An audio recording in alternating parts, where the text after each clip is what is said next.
오늘 시간 성공적인 봉사의 비결에 대한 제목으로 함께 말씀을 생각해 보겠습니다.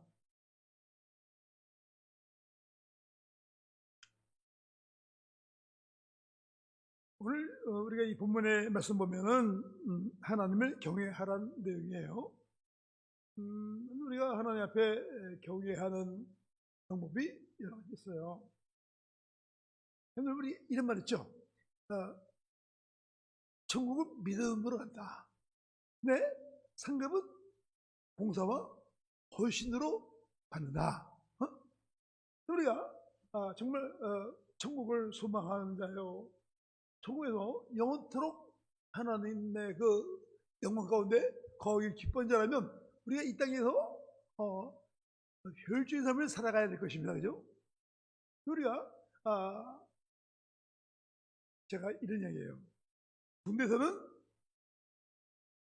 안 아프고 다치지 않고 잘 임기를 마치는 게 지혜고, 하나님의 일꾼으로서는 하나님 앞에 힘을 다해 수고하는 게 지혜다. 그런데 군대 가면 정말 별걸 다 봅니다. 근데 우리 여성들은 잘 모르지만 군대 가면 봉체조라는 게 있어요. 봉체조. 봉체조 뭐냐? 전신주 있죠? 한 20m 된 전신주를 몇 명 중에 깔아놨어요. 근데 체조하거나 기합을 줄 때 그거를 어깨에 메고 하나 하면 쭈그리고 둘 하면 일어서는 거야. 근데 키가 똑같지 않잖아, 이게요. 키가 큰 애보다 작은 사람까지 있거든. 근데 그걸 이제 봉체조하면서 기합받으면서 힘에 안 쓰려고 키 조그만 애들은 조금 더 쭈그리면 안 해도 돼. 근데 키 큰 애들은 몽땅 걸 매야 돼. 근데 만약에 자기 그 조에 모든 사람이 힘들지 않게 하려면 키 큰 사람은 키를 좀 쭈그리고 또 작은 사람은 뒤꿈치 들어야 돼. 그리고 함께 하나면 내려가고 둘하면 올라가는 거야. 근데 그게 말이 쉬운데 해보면요, 정말 하늘이 이상한 색깔로 보여요, 이게. 그래도 그것만 아니라 그걸 가슴에 안고 뒤로 누워 일어서 하는데 정말 몸무게가 쫙쫙 빠집니다. 몸무게 빼고 싶다. 군대 가시면 돼. 군대 가서 훈련 뺑뺑 돌면 몸무게 한 7, 8kg 이게 빠져. 저도 군대 가서 7주 훈련 동안에 몸무게 한 7kg 이상 빠져서 7kg. 근데 얼마나 힘든지 말도 못해. 근데 제가 살 빠진 거 보니까 울어. 근데 몸무게 7kg 이상 빠졌다가 이제 4박 5일 휴가 동안에 몸무게가 4kg 늘었어. 잘 먹었다고. 근데 정말 힘들어요. 근데 우리가 하나님 앞에 천국을 소망한 자로서, 우리가 하나님을 경외하는 자로서 하나님 앞에 영광을 위해 산다면 우리는 하나님의 영광을 도모하거나 또 천국에 가서 누릴 영광, 받을 상급을 위해서 우리가 이 땅에 살면서 있는 힘을 다해 봉사하며 섬기며 수고해야 될 줄로 믿습니다. 우리의 수고는 헛되지 않습니다. 헛되지 않아요. 우리는 하나님 앞에 은혜를 입은 자로서 이 세상으로 파송받은 자들이에요. 하나님의 목적이 있어 이 세상에 온 것이죠. 우리가 아무렇게나 살아도 되는 우리가 아닙니다. 전능하신 하나님, 위대하신 하나님, 창조 하나님의 아들들이죠. 우리 선교사가 아니지만 선교사의 마인드로 이 세상을 살아야 소임을 다할 수 있습니다. 여러분, 선교사들이 선교지로 파송받아 갈 때는 파송하는 교회가 있어요. 선교사들이 파송받아 가서 사역한 동안에 사역 1기, 2기, 3기 나눠서 사역해요. 그리고 그 사이에 안식년이 있으면 본국에 와서 안식하고 또 후원교회를 방문하기도 하고 또 건강원 검진도 받으며 또 시간을 보냅니다. 하지만 사역하면서도 몸이 아파서 귀국하기도 하고 또 육체적으로 더 이상 봉사할 수 없어서 선교사를 사면하는 경우도 있습니다. 그죠? 근데 오늘 선교사가 헬기에서 일을 해야 되는데 아파서 본국에 돌아와서 건강검진하면서 쉬는 경우도 있어요. 근데 어떤 경우는 화성교회가 없어져서 또 교회를 구하려고 국내에 들어와서 교회를 찾는 경우도 있어요. 그죠? 또 어떤 분들은 선교사로서 운명의 사역을 감당하지 않고 부당한 일을 해서 발각되어가지고 아웃되는 경우도 있어요. 근데 선교사라고 다 믿음이 좋고 경건하고 기도생활 열심히 하나요? 제가 보면 95%는 아니야. 선교지 나가면 새벽기도 없어요. 수예비도 없어요. 주일 오예비도 없어. 에? 경건생활 어떻게 할래? 오늘 제가 기아대책 회장 오래동안 해왔지만 사고 나가지고 기아대책에서 감사팀이 파송돼가지고 선교지 가서 여러 사람들 만나고 확인하고 돌아온 적이 있어요. 어떤 교회에서 선교사님을 파송할 때 한 달에 한 350에서 한 500만 원을 보냈어. 선교사님이 일 안 하고 외국 나가지고 돈을 쓰면서 다니는데 한국 돈 한 달에 500이면 얼마나 큰 돈이야, 그죠? 500만 원 가지고 카지노 가서 돈 이제 노름하면 노름. 근데 VIP룸에 앉아가지고 하다 걸려서 파송한 교회 목사님이 출장 가는데 그 친구가 친한 친구가 출장 가는데 들어서 아는 관계야. 근데 하는 말이 소문나기를 어떤 사람이 선교사인데 그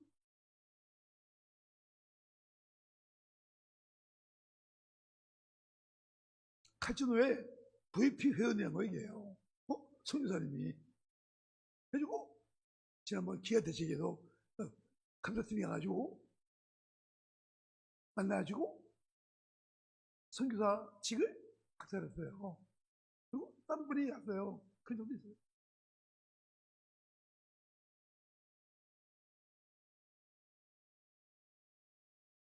오늘 선교사로 다 사명감이 있어 가나요? 좀 그렇지 않다고 생각해요. 형들 사실 우리 국내 사역자들 보면 정말 국내 그 열악한 환경 속에서 사역하면 많이 힘들어요. 근데 선교사님들은 외국 나가면 비행기도 타고 또 후원교회 도움받아가지고 외국 나가면 자기들도 외국에 유학 보내. 우리 동기들 보면 다 아이들이 미국에서 다 공부했어요. 근데 저는 우리 애들 미국 밑자도 몰라. 어린이집도 못 갔어. 근데 선교사님들 보면 거의 80%가 다 해외에 미국 가서 애들 명문대 보내고 또 좋은 짭을 얻고 벌써 결혼하고 아주 엄청나게 잘 살아요.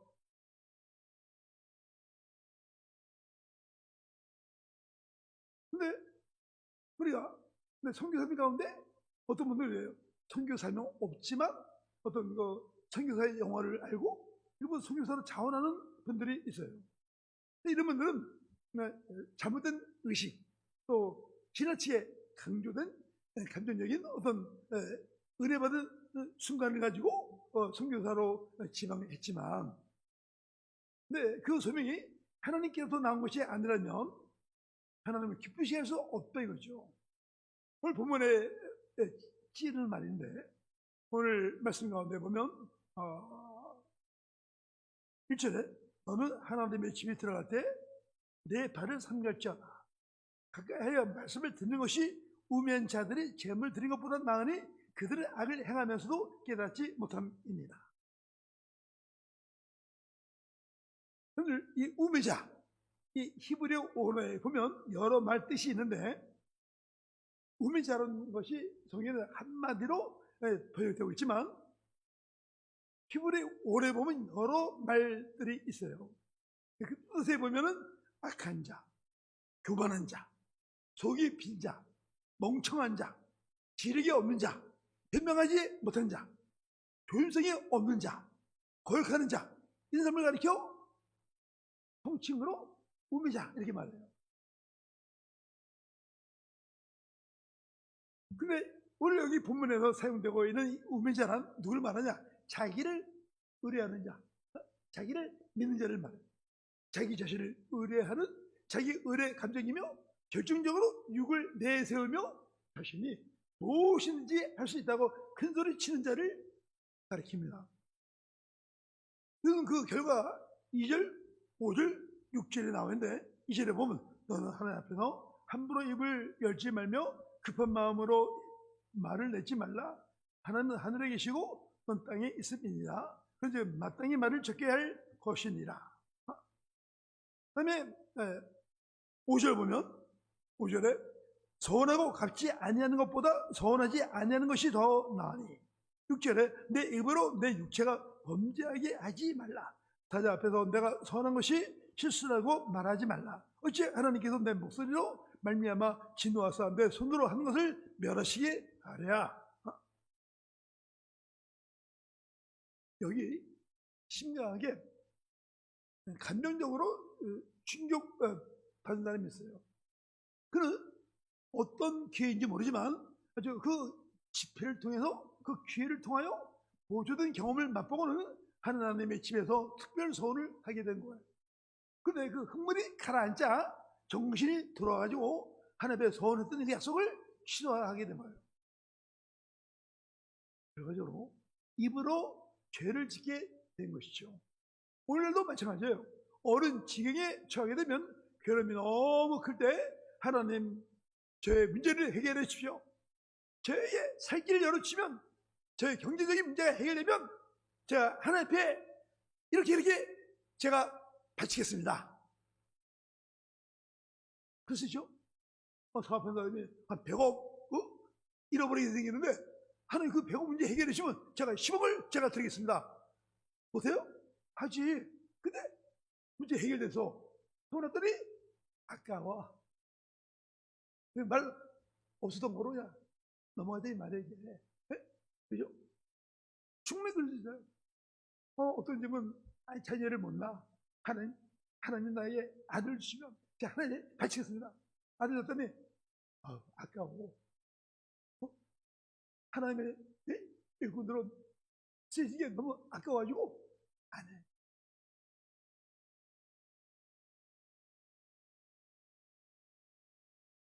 여러분들 또 요즘 뭐 경기 안 좋아서 집도 잘 매매 안 된대.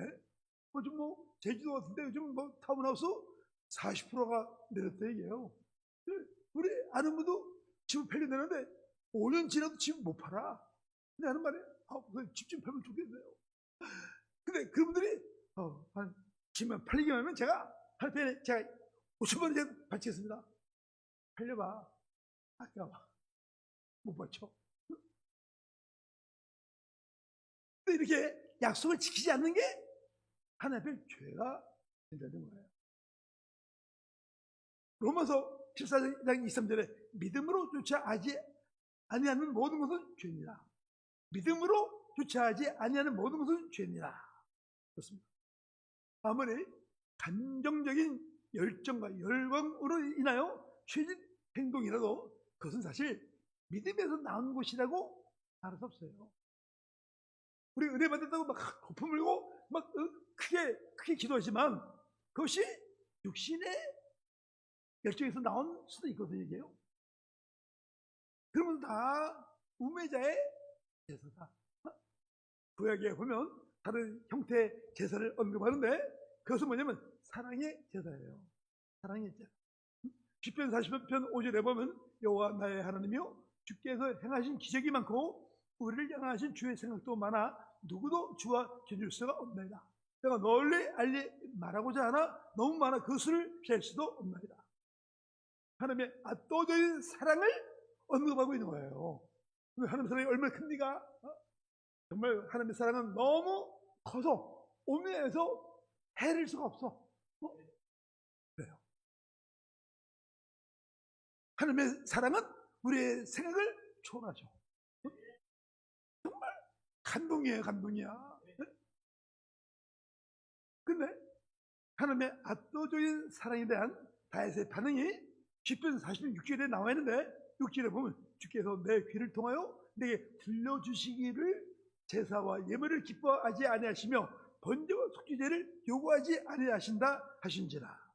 이 말씀을 가볍게 읽으면 잘못된 길로 인도할 수 있습니다. 다윗은 하나님께 자기가 큰 빚을 지고 있음을 5절에서 이미 고백했어요. 그러나 지금 그는 상한 조건으로 감사의 제물을 바치려고 하지 않는다는 거예요. 하나님이 이렇게 해주시니까 내가 이렇게 하겠다. 이게 아니에요. 근데 주께서 나의 귀를 통하여 라는 그 말씀이 6절에 나오는데 이 말은 완전히 적당하지 않는 말이에요. 그러나 사랑의 제사의 비결이 포함되어 있는 것이 이 6절에 나와 있습니다. 여러분들, 이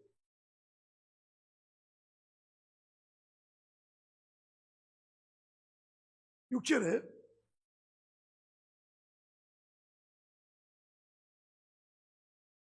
주께서 내 귀를 통하여 이 통하다 이 말은 히브리의 그 뜻이 관통하다, 꿰뚫는다 그 뜻이 있어요.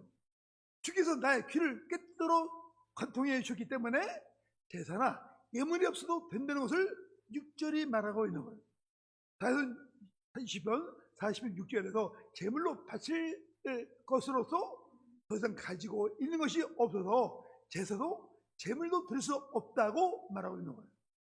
그는 단번에 결정합니다. 그리고 그는 하나님의 종이 완전히 되어버린 거예요. 그런데 제가 좀 옛날에 훌륭한 믿음의 일꾼 그 자서전을 봤는데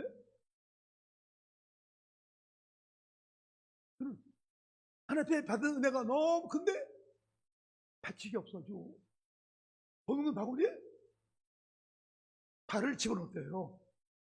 그건 하나님 앞에 드릴 돈이 없어서 자기의 인생 전부를 드리기 위하여 먹는 바구니에 발을 집어넣고 하나님 앞에 드린 거예요. 얼마나 귀해요. 여러분들, 돈이 있어야 하나님 앞에 영광을 돌리고 돈이 있어야 하나님을 섬길 수 있나요?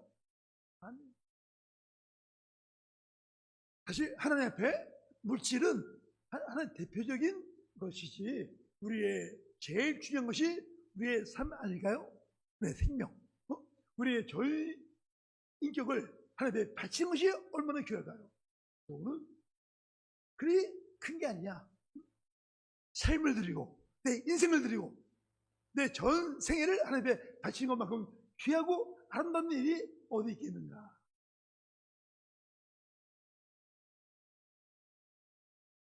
로마서 12장 1절에 그러므로 형제들아 내가 하나님의 모든 자비하심으로 너희를 원하노니 너희 몸을 하나님이 기뻐하신 거룩한 산 제사로 드리라. 이 너희의 드릴 영적 예배입니다. 그렇습니다. 여기에 하나님께 단번에 드려야 할 헌신에 대한 번음이 있어요. 그래서 구약 레위기를 보면 성경에 보면 구약시대 종들이 희년에 주인이 종들을 이제 좋은 살에서 매인데서 이제 풀어가지고 자기 몸이 되게 해요. 근데 이 종들이 자기는 주인이 너무 좋아서 주인과 함께 영원히 살고 싶다. 난 영원히 주인의 종이 되겠습니다. 그러면 주인이 그 종을 데리고 가서 문에다가 귀를 대고 구멍을 뚫어 이게 그리고 그 사람은 영원히 그 주인의 종이 된다는 사인이에요. 우리도 구약시대 종이 그의 귀를 관통에 놓았던 것과 똑같이 우리도 영적 예배로서 우리 몸을 바치도록 부름을 받고 있는 거예요. 우리도 하나님께 단번에 순종의 행위를 하고 난 이상 이제 더 이상 우리는 가지고 있는 것은 아무것도 없어요. 사실 우리가 원론적으로 말하면 우리는 영원히 죽을 수밖에 없는 죄인이어서 아무런 능력도 없고 아무런 의도 없어요. 예수님이 나의 죄를 대속하기 위하여 십자가에서 피를 죽으심으로써 피값을 우리를 갖추고 사심으로 우리는 내게 아니라 내 몸이 주님의 것이 되었어요. 그죠? 주님의 것이 되었다면 나의 모든 것이 다 주님의 것이 주님의 것. 우리 가지고 있는 모든 것 다 주님 나에게 위임하신 거야. 명예, 물질, 권력, 자녀, 가정, 사회적인 지위 다 주님이 나에게 주신 은혜야. 그렇다면 우리가 내 자신이 주님의 소유가 되었으므로 내가 가지고 있는 다 모든 것 다 주님의 것인 줄 믿습니다. 그래도 믿음 있는 사람은 아무리 크게 헌신하고 바쳐도 내가 바쳐도 얘기 안 해. 하나님이 나에게 맡기신 것을 돌려드렸습니다. 하나님이 나에게 위임하신 것을 돌려드렸을 뿐입니다. 내가 한 게 아닙니다. 나에게 은혜를 줘서 감당하게 하시니 감사합니다. 맞아요. 우리는 사실 주님의 것이 되었으므로 나에게는 아무런 결정권이 없어요. 내가 나의 주님과 끊임없는 교제 가운데 행한다면 내가 주님의 음성을 듣게 될 것이고 또 그대로 순종하게 될 것이죠. 이것이 바로 성공적인 봉사생활의 비결이라는 거예요. 오늘 요한복음 17장 18절에 보면 아버지께서 나를 세상에 보내신 것과 같이 나도 죄를 세상에 보내었고, 예수님이 하신 봉사는 완전하고 흠이 없는, 결함이 없는 봉사였어요. 네. 요한복음 8장 29절에 보면 나를 보내신 이가 나와 함께 하시도다. 나는 항상 그가 기뻐하신 일을 행함으로 나를 혼자 두지 아니하셨느니라. 우리 주님은 주님을 향한 하나님의 말씀 보면 마태복음 3장 17절에 이는 내 사랑하는 아들이요 내 기뻐하는 자라. 이 모범적인 봉사에서 주의해야 할 일은 뭐냐? 내가 가는 것이 아니다. 내가 보냄을 받았다. 내가 하는 것이 아니라 하나님이 하게 하셨다. 그렇죠? 명확히 해야 돼요, 우리가. 사실 내가 한다면 모든 부담이 나에게 있는 거예요. 근데 내가 보냄을 받지 않으면 내가 책임이 아니라 나를 보내신 자가 책임을 지는 거예요. 그죠? 맞아요. 우리 하나님께서 우리 이 땅에 보내셨다. 그럼 우리가 하나님의 말씀에 의지하여 순종하여 일을 한다면 나의 모든 계획 또 나를 위한 준비를 하나님이 하시고 하나님이 책임져 주실 것입니다. 그런데 우리가 내가 내 능력을 평가하면 너무 재미없잖아요. 근데 한번 과거를 한번 들어봅시다. 초등학교 때부터 성적표 잠깐 들어볼까요? 초등학교 1학년부터 6학년까지 성적표, 또 중학교 1학년부터 중성까지 성적표, 또 고1부터 고등까지 성적표, 또 대학교 다녔으면 대학에서 대학 성적표, 또 내 능력, 내 은사.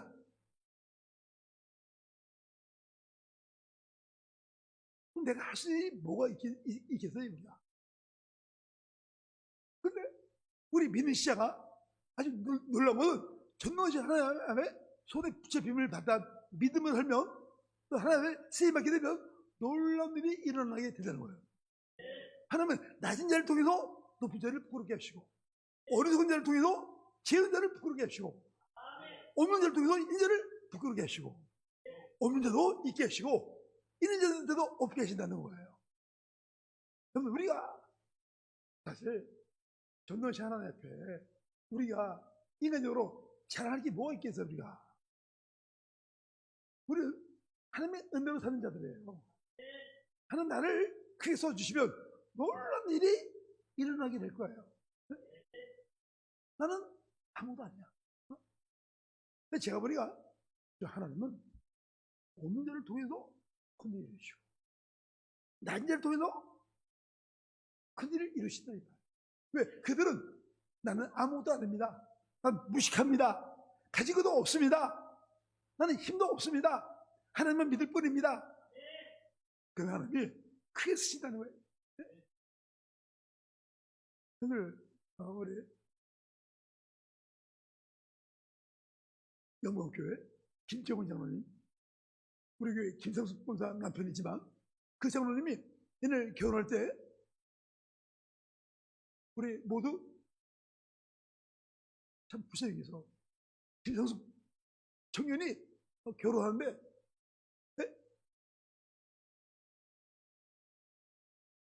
오토바이에다가 닭을 싣고 배달 다녀.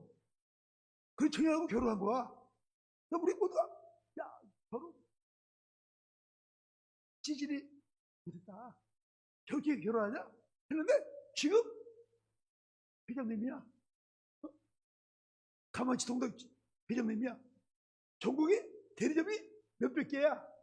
그리고 지금 1년에 미자리 교회를 돕고 성교를 구원하는 게 엄청 한다는 얘기예요.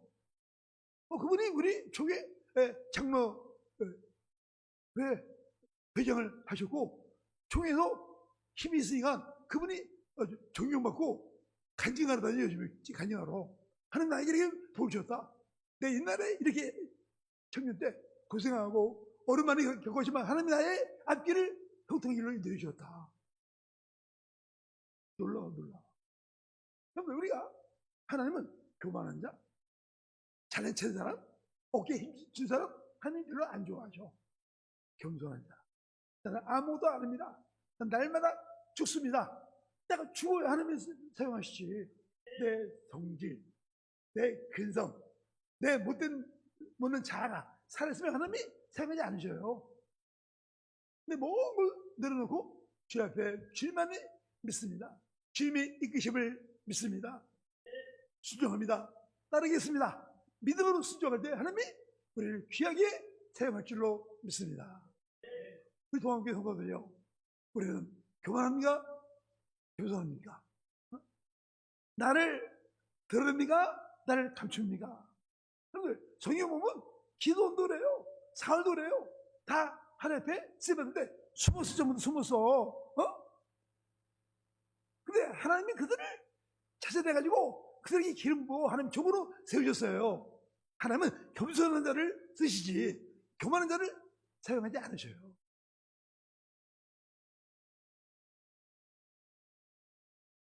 우리가 이사야서 6장에 보면 청년 이사야가 거룩하신 하나님의 위대한 환상을 본 사실이 나와 있어요.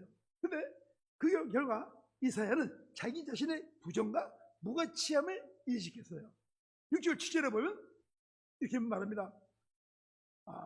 내가 또 주의 목소리 들은 즉 들으시되 내가 누구를 보내며 누구를 위하여 갈고 그때 내가 가로되 내가 여기 있나이다 나를 보내소서. 하나님은 하나님의 편에서 보낼 차비를 하고 계셨어요.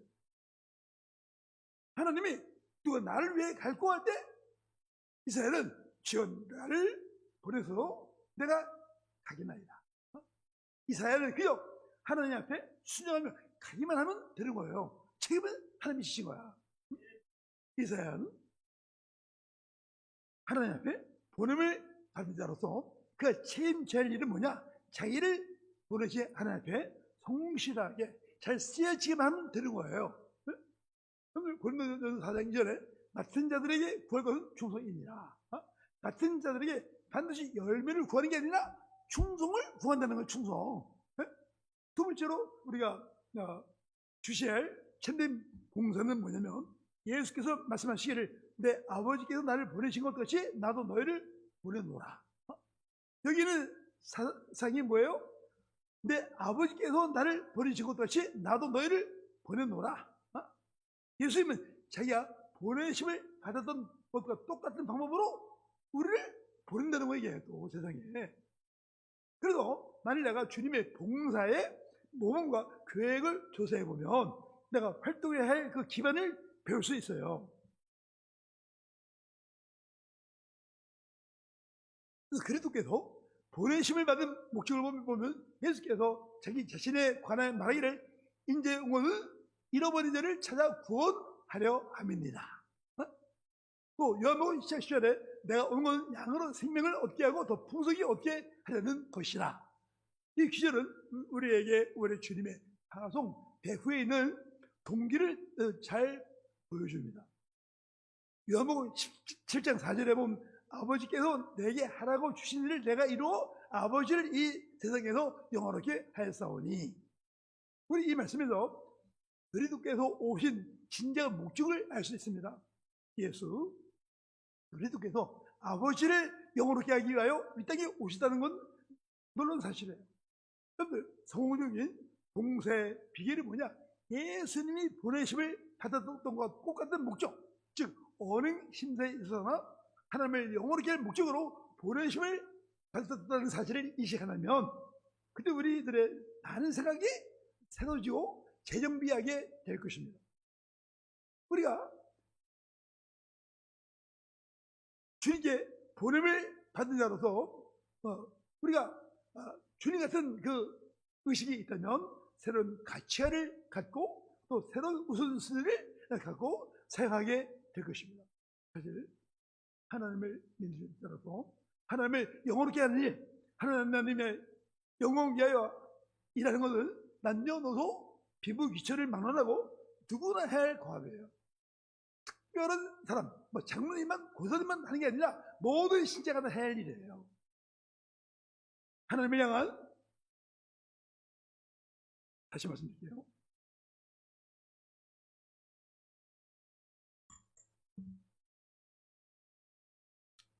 어느 시대를 막론하고 하나님이 찬양과 존귀를 받지 않을 수 없었던 사실은 바로 우리 하나님이 영원받기 위하여 창조시켰기 때문이죠.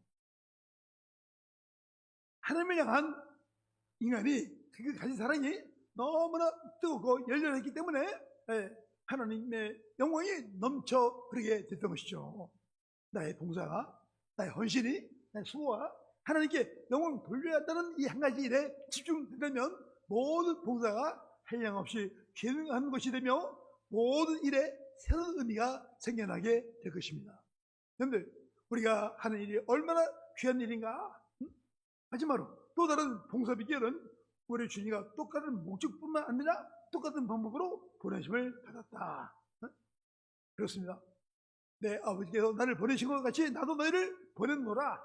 요한복음 6장 26절에서 71절까지 쭉 보면은 아주 귀한 가르침이 나오는데 57절에 살아계신 아버지께서 나를 보내심에 내가 아버지로 말미암아 사는 것 없이 나를 먹는 그 사람도 나로 말미암아 살리라 라고 말해요.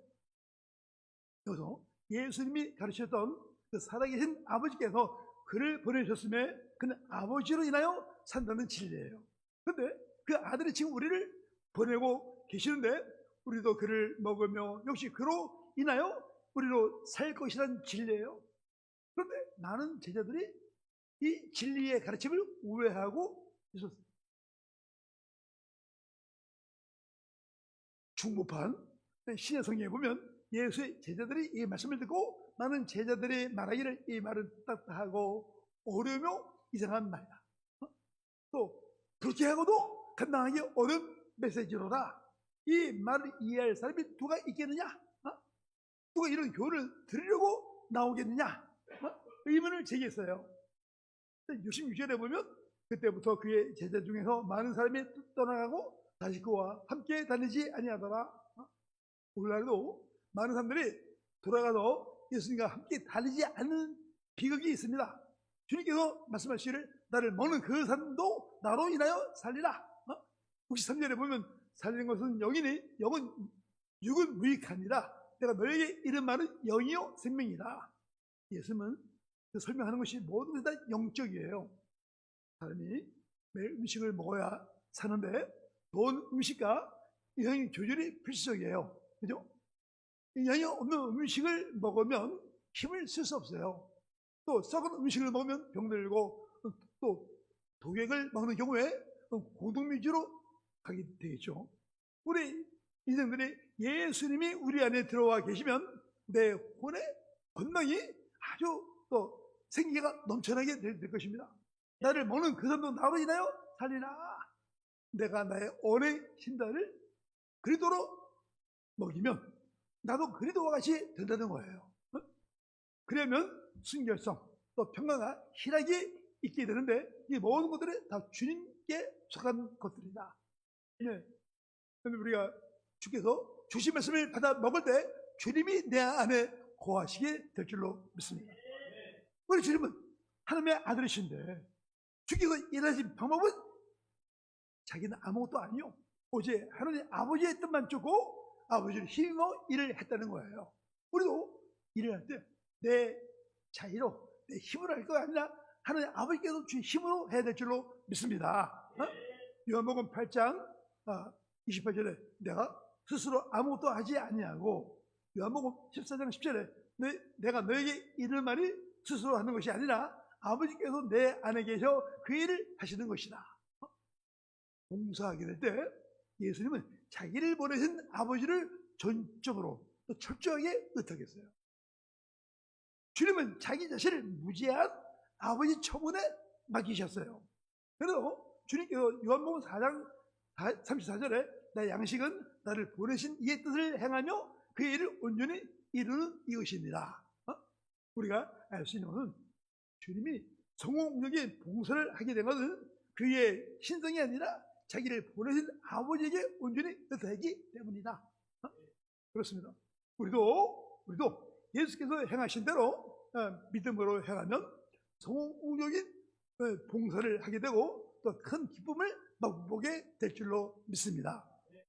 우리 인간이 봉사를 할 때 자의적으로 자기 힘으로 하게 되면 낭패를 당하게 되고 하나님의 의를 그르치게 되는 것이고, 오늘 우리가 높으신 분들에게 정말을 받으면 그 일을 수용되는 분이 오면 선생님 저거 보내서 왔습니다. 대리자로 와서 전달하는데 이 사람은 자기의 뜻이 아니라 주인의 뜻을 전하고 주인이 전하는 것을 전할 뿐이에요. 그죠? 우리는 근데 자의로 할 권리가 없어요.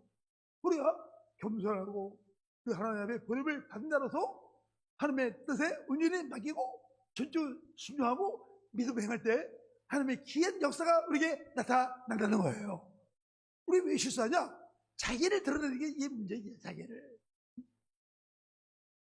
우리가 하나님 앞에 더 큰 은혜를 받으려면, 더 기이한 은혜의 역사를 경험하려면 나를 낮추고 나를 감춰야 돼요. 그래서 사람들이 부패한 신성을 가져가지고 인간들이 자기를 드러내기를 좋아해요. 자기를 나타내고 자기를 알아주기를 원해요. 이건 아니에요. 우리는 하나님께 보냄을 받은 자로서 하나님의 목적을 이루기 위해 늘 겸손하고 또 하나님의 뜻에 따라 사역을 감당하며 봉사할 때 하나님 크게 영광 받으실 줄로 믿습니다. 그런데 우리는 하나님의 은혜로 사는 자들이에요. 우리 약간 짧은 인생을 살지만 하나님의 귀한 역사를 경험하며 사는 자들입니다. 우리 믿는 신자가 하나님 믿으면서 하나님의 역사, 하나님의 이루심, 하나님의 일하심, 하나님의 크신 섭리를 경험하고 그걸 가지고 사람들을 양육하고 이끌어주고 믿음의 길로 안내하는 거예요. 나를 드러낼 게 없어. 하나님이 나를 두게 하셨다. 우리 동암교회 지나온 날들 보십시오. 얼마나 놀라워요. 그죠? 얼마나.